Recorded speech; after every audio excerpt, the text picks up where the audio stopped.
everybody. Welcome to Milano Men's Fashion Week, brought to you by Camera della Moda. I am so excited to be here with Nicole Rycroft. She is the founder of Canopy, an environmental NGO that works to preserve the world's ancient and endangered forests. Nicole, thank you so much for being here.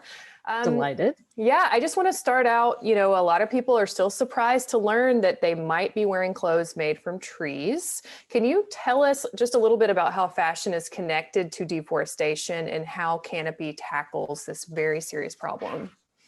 Sure. Well, fashion has a large impact on forests.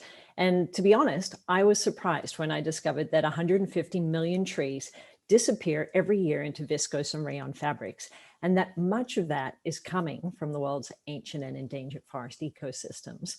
And recently, we discovered that fashion is also a huge consumer of paper-based packaging, and that 3 billion trees are cut down annually to make packaging. So Canopy, we're a solutions-driven NGO. We work to protect the world's forests, species, and climate. And we do that by transforming unsustainable supply chains like viscose and packaging. And we currently work with 320 brands to make sure that man-made cellulosic fabrics and packaging is not sourced from the world's ancient and endangered forests, and that we kickstart commercial production of next generation solutions. I think when a lot of people think about deforestation, they think, well, yeah, trees are beautiful, we don't want to cut them down, but they actually play a pretty key role in our ecosystem. Can you talk specifically about climate benefits in forests?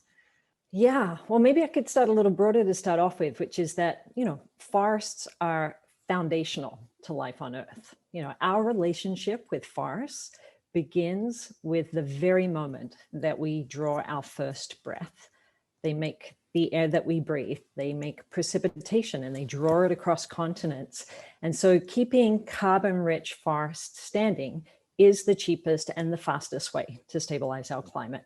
And as you know, humanity is grappling with two planetary crises, the climate crisis, and then precipitous loss in biodiversity.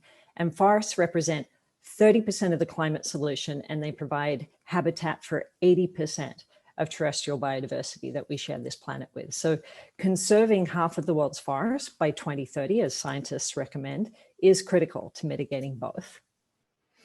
You mentioned your work with packaging, but I really want to hear what kind of progress you've been able to achieve getting these ancient and endangered forests out of the viscose supply chain. Where is Canopy at with that effort?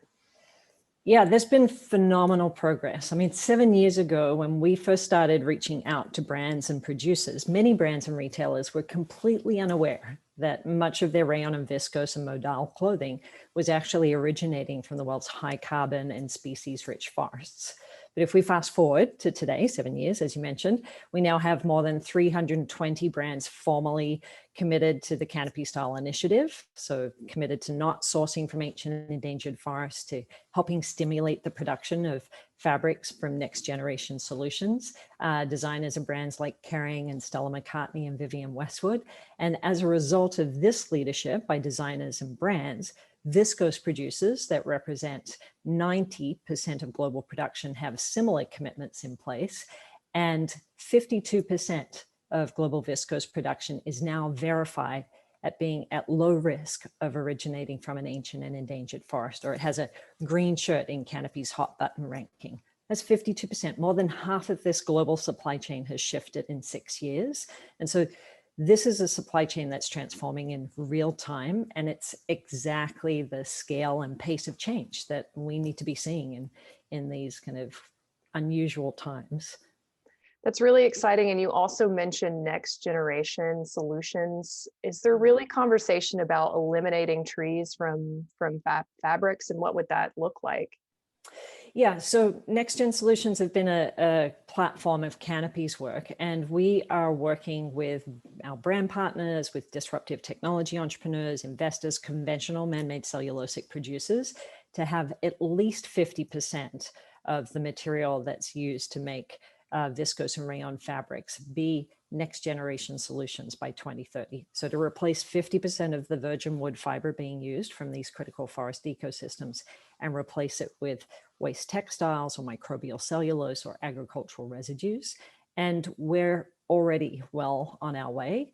4 of the top 5 viscose producers now have Nextgen products on market. The world's very first commercial pulp mill has started construction in Sweden. They're going to just use waste textiles as their feedstock. And brands are already incorporating these fabrics into these textiles, these new Nextgen textiles into their clothing. So, Nextgen is the future for fashion. Nicole, leave us with some final thoughts on how you think the pandemic has changed conversations about sustainability. Has it accelerated the conversation? Yeah, I think COVID-19 has really sharpened the focus on the importance of accelerating sustainability efforts. And part of that is because 75% of new diseases are crossing the barrier between animals and humans. So as we degrade these intact forest landscapes, we're unleashing pathogens like Ebola and MERS and SARS and COVID-19 that we have no resistance to. And so if anything, what we've seen is brands really doubling down on their sustainability work and recognizing that if they're going to be vibrant businesses in 15 years' time, then we really need to accelerate this transition to Nextgen. So it's been, I think, a very dramatic reset moment with a consciousness around we need to rebuild a sustainable and a just fashion industry. And so now it's up to us to really seize on that momentum and make it a reality. Yeah, and it's so incredible that forests are kind of at the center of all of these very different issues. Nicole, thank you so much for your insights and for being with us today. No, pleasure.